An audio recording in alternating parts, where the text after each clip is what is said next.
In this video, I'm going to explain how I predicted that Alastor was manipulating the V's to turn on Vox, and also Alastor breaking his deal with Rosie.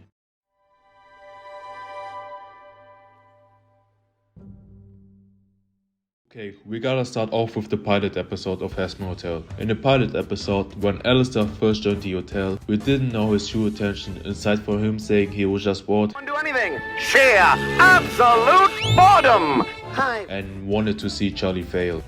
Considered an investment in ongoing entertainment for myself.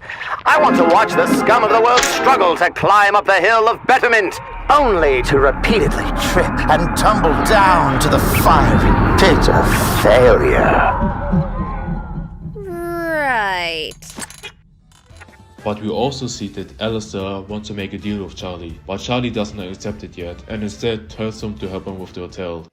As Princess of Hell and heir to the throne, I hereby order that you help with this hotel for as long as you desire. This moment alone already implies that Alastor wants to deal with Charlie, but we don't know why, at least for now.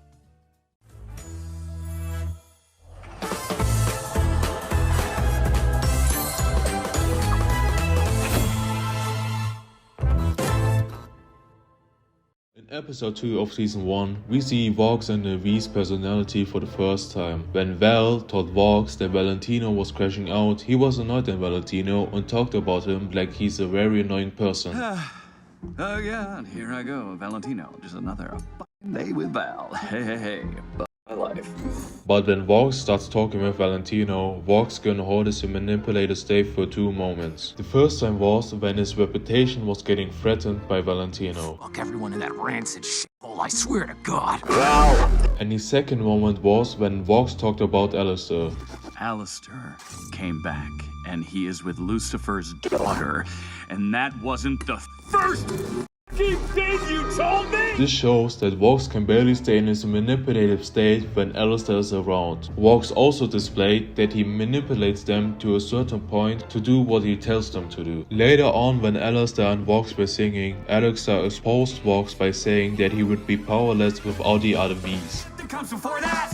Is Vox as strong as he purports, or is it based on his support? He'd be powerless without the other V's.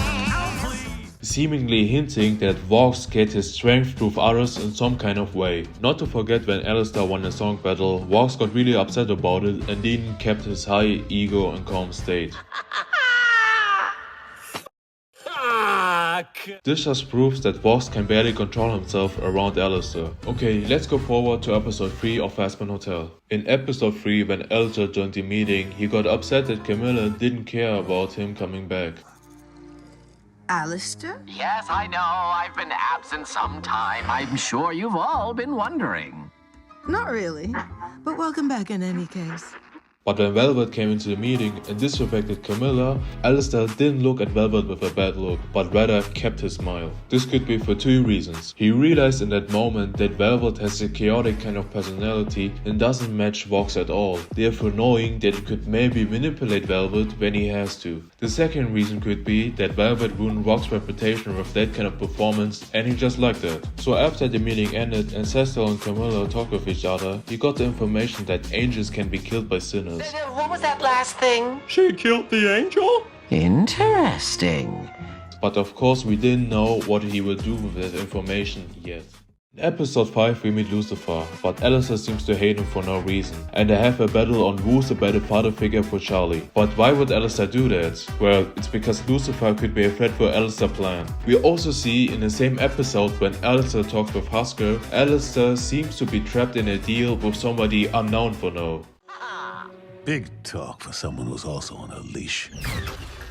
Let's just jump to episode 7 because episode 6 isn't really important for Alastor breaking his deal with Rosie and manipulating the V's. In episode 7, we see her broken Charlie because she found out Vaggie was lying to her. And this was the moment Alastor was waiting for. He came to Charlie and talked to her. He said that he knows the solution but only gives her the information if she does something for him in the future as a deal. But no one was there to tell her otherwise, so she just accepted the deal. So now Alastor's first step of his plan is complete. Get a deal with Charlie, but he still needs her. So Alastor brings Charlie to Rosie. The relationship between Rosie and Alastor seems good.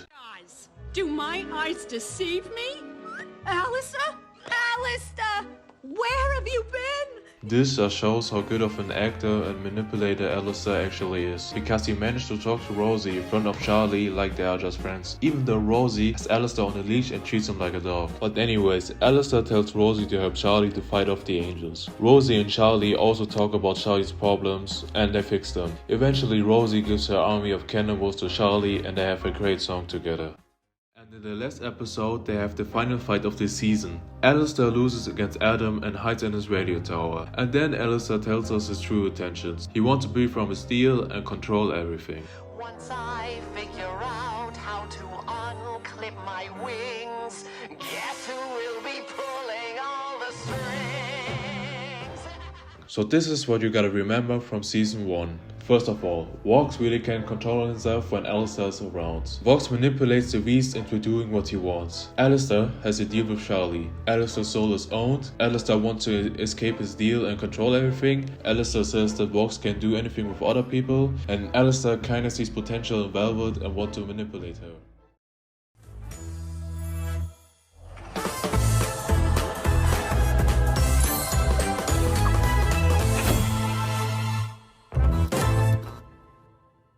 Now we got all the information to dissect Alastor's plan in season 2. In the first episode, we see that Vox actually wants to control everything himself and not with the other Vs, and they even realized this for a short amount of time. Trust me! Trust me! Trust us! No, I meant to say us. Yeah, okay. We also see that Alastor doesn't really care about the hotel anymore and just wants the staff to be fixed. But how do these two things correlate? Well, Alastor knows Vox and how he acts. Based on episode 4 where we see the friendship they had, Alastor believed it wasn't a friendship, so he made fun of Vox, and from this point on, Vox hated Alastor. Radio and video. Me and you, we could rule hell. Together. As partners.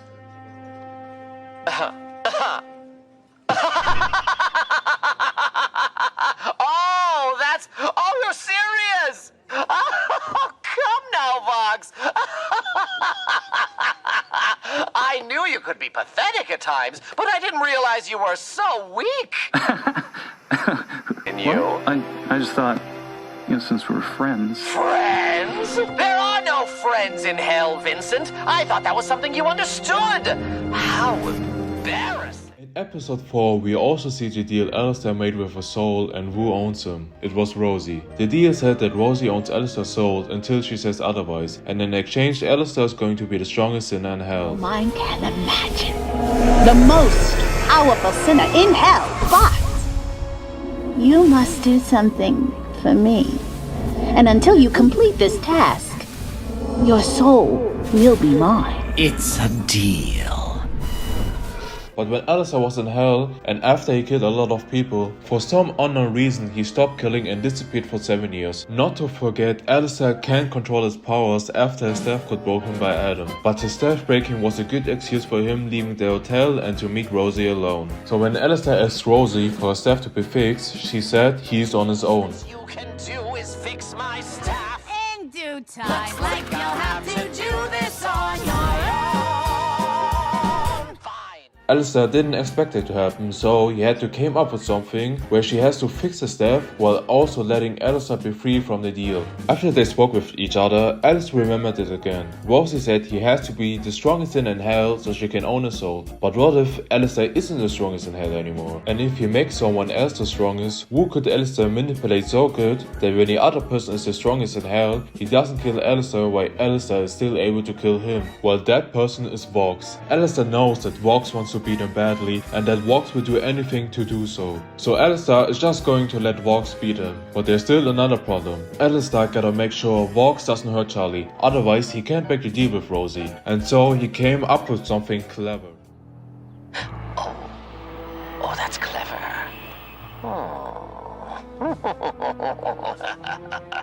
I can fix my own problems. But anyways, later on in the same episode, Alastor fights against the Vs and he loses. This made Vox and the Vs think that Alastor cannot beat them right now. But then Alastor acted like he's in desperation so he can make a deal with Vox that says, Out of this. Get to the fucking point. How about we make a little deal?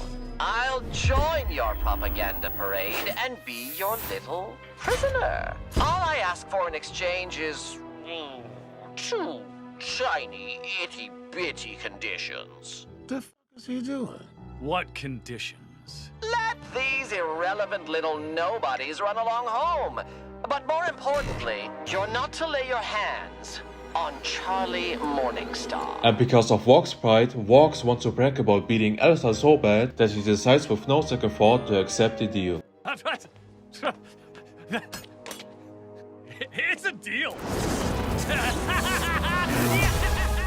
This also means that Alastor is weaker than Vox, because Alastor is a prisoner who can defend himself from Vox while beating in the deal. But this alone cannot break Rosie's deal yet. But Alastor knows if Vox gets more support, he gets stronger. So Alastor lets Vox brag about beating him. In episode 5, Vox convinces most of the overlords that he's stronger than Alastor, and if they join him, they can work together. So the overlords end up joining Vox. This means Vox's power increased because more people believe that he's the strongest. But it's not enough power for Vox yet. So he decides to host a gathering where he displays his power even more, to the point that even some angels think that he might be the strongest sinner in hell. And that Lucifer was also not able to hurt Vox in front of everyone made even more people believe that Vox is the strongest. But what if Vox gets too strong, you might ask? Well, Alastor's smart. He didn't plan to just beat Vox with his own powers. No, he's going to beat Vox by making Vox's own partner turn on him when he has something against Alastor in their final battle. But how can Alastor do that? Simple. He makes the V's realize that Vox actually cares more about Alastor than themselves. So Alastor keeps taunting him while the other V's are around, so the V's start to dislike him more and more and see the true self of Vox's manipulative self. Where have you been? Yes, but still, if that's all. You think they could have pulled this off without me? It's me who made this happen. I have the vision. I have vision. Sure you do. In episode 6, we see their relationship drastically change. We can tell by Vox telling Velvet to do stuff that she doesn't want to do without trying to manipulate her like he used to. Specifically to apologize about her childish actions at your last Overlord meeting, Velvet. That's right. Sorry. You should cut her. Alastor is so stuck in Vox's mind that Vox uses hypnotic ability on Valentino, even though Vox knows that it does not work on him. I don't beg. I was clearly demanding. Valentino, you will listen. And you will call Angel Dust here tonight. No question. Ugh, get off me. You know that freaky eye doesn't work on me. Further on, he is so obsessed with Alastor that he doesn't even try to apologize to them and instead just insults them. You know I can't understand you when you speak that island language, Val. Anyone else got to say? I'm from fucking Florida. Ow! In episode 7, we see how Vox's personality was before he died. We can see that Vox can't get enough and always wants to get more and more. And that behavior is especially shown after he catches up Lucifer. Later on, Vox decided to show his power live, where everyone can see that the angels aren't even safe from his power. This stunt made almost every single person in hell believe that he's the strongest sinner. But there are still people doubting his power, so he decided to invite everyone to witness his true power. But the downside is, because he got so strong, he lost all feelings for the V's and now just talks with them like they are his employees. Val's there. Val's still pretty pissed at you. Well, I guess that's just tough shit, isn't it? Tell him I expect him there, early, and wearing something nice. We need to have a united front against heaven. Whatever you say. Alastor seizes the moment and makes Vox invite Charlie to the gathering, which Alastor planned for. Change that. How? Inviting her to your little party? Cute, but she'd never come. And even if she did, there's nothing you could do to break that girl's spirit. You have no idea what I'm capable of. Just watch, Alastor. I'll get her here, on camera, in front of all of hell, bowing before me. Just imagine. And well, Alastor's plan to manipulate worked out in the same episode. The V's, so Valentino and Velvet, realize that Vox only uses them. So they decide to make Vox pay for what he's done when they got the option to. See me anymore. Vox is an asshole, right? He's been Being such a if he thinks that he can cut us out, f him, just being blunt. Once we rule all creation, he'll pay for this little stunt. And maybe then he'll chill again and realize who he missed. Okay, now we're in the final episode where Alastor's plan comes into play. Everybody's together and Vox got stronger, but he still needs one person to confirm that he's the strongest in hell. But Charlie didn't want to say it. So Alastor used to seal with Charlie so she confirms that Vox is the strongest in hell. Charlie, do me this one simple favor. Don't make me.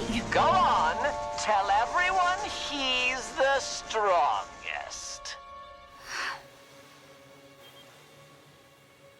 Vox is the strongest sinner in hell. And she did. Now that everyone in hell believes that Vox is the strongest in hell, the deal with Rosie breaks and Alastor is finally free from Rosie's deal. And Vox thought he won, so he laid his hands on Charlie to make Charlie realize she lost. And because of that action, Vox and Alastor's deal break and Alastor was the strongest in hell again. Thank you. You absolute idiot. But how did Alastor knew that Vox is going to lay his hands on Charlie? Well, when you pay attention in season 2, you see Vox touching people often with his hands. And Alastor remembered it because he hates it so much. But anyways, they fought and as suspected, Vox has still a trick up his sleeve and calls Shockwave to distract Alastor while he tries to shoot him with his angelic cannon. Vox didn't care about anything anymore and just wanted to kill everyone so Alastor cannot smile.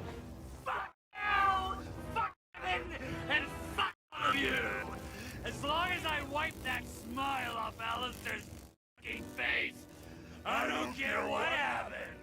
But of course, Alastor's manipulation on the V's worked and the V's destroyed Vox. But Alastor's staff was still broken, so he waited for Rosie to fix the staff so he can help Charlie not to die. Why don't you help them, you double-dealing manipulator? What's in it for me? I don't work for free. You want help? Well, you know the fee. I will not reward a snake like you. You'll watch them die unless you dare. You wouldn't dare. Quid pro quo, it's only fair. You really are a demon pet. You knew my game the day we met. And yeah, that's how Alastor managed to manipulate the V's while also breaking Rosie's deal. If you want to see me do more Hazbin Hotel related stuff, or even want me to make a theory on season 3, then leave a comment. And yeah, my bad if my English was bad, I'm kinda new to this kind of content. So have a blessed day and I hope I see you next time.